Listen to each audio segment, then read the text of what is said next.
You probably remember building a perfect sandcastle or a dirt fort in the backyard, only to watch a single wave or a sudden rainstorm wash it away in seconds. In many ways, the ground we build our homes and roads on is facing that exact same threat. Even the largest mountains are constantly being pulled on by forces that want to turn them back into piles of loose dirt. To see why, we have to look at two specific forces. The first is gravity. It never stops pulling, and on a steep slope, it is trying to drag every pebble and grain of soil toward the bottom. Then there is water. When a hill gets soaked, the soil becomes heavy and slippery. The particles lose their grip on each other, and the whole slope can suddenly give way. To keep the earth in place, we use a specific toolkit of strategies designed to fight back against that weight and moisture.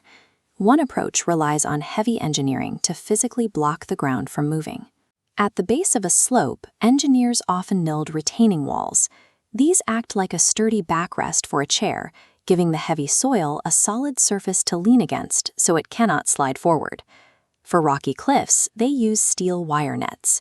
This mesh acts like a safety blanket, catching loose stones and pinning them against the cliff face before they can fall onto a road below.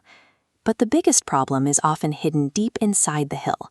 Soggy ground is weak ground because water adds weight while reducing the friction that keeps soil stable. To solve this, engineers install drainage pipes deep into the earth. These act like drinking straws, drawing out the excess water so the ground stays dry and firm. These rigid barriers provide a direct way to manage the massive pressure of a mountain, but they are only one part of the solution. Another strategy involves using the natural properties of the environment to stabilize the land. By planting specific grasses and shrubs, we create a living anchor. Deep roots reach into the soil and grip it like thousands of tiny fingers, tying the loose layers of dirt together. Above ground, the leaves and stems help by acting like a cushion. They break the fall of heavy raindrops, slowing the water down before it can hit the bare dirt and wash it away. On very steep hills, we can cut the slope into flat steps or terraces. This breaks one long, dangerous drop into a series of small, level sections that prevent water from picking up enough speed to carry soil away. These plants aren't just for decoration.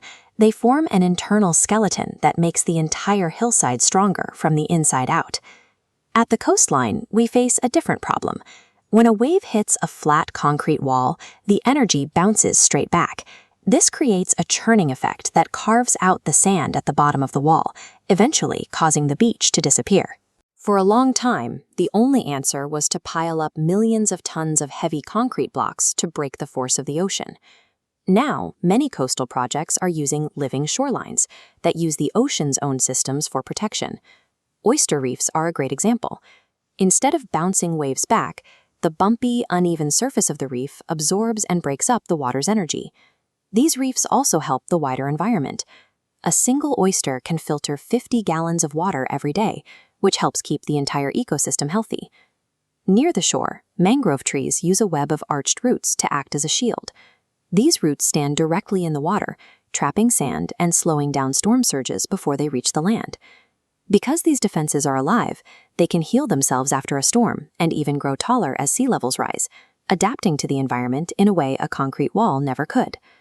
The most effective designs combine these different strategies into one system. A mountain might have a strong retaining wall at the bottom for physical support, while the upper slopes are locked in place by a dense network of plant roots. By giving nature the space to grow its own shields while using our engineering tools to handle the heaviest loads, we can live safely alongside these powerful natural forces. Every time you see a grassy slope or a sturdy wall along a mountain pass, you're seeing a team of scientists and engineers working with nature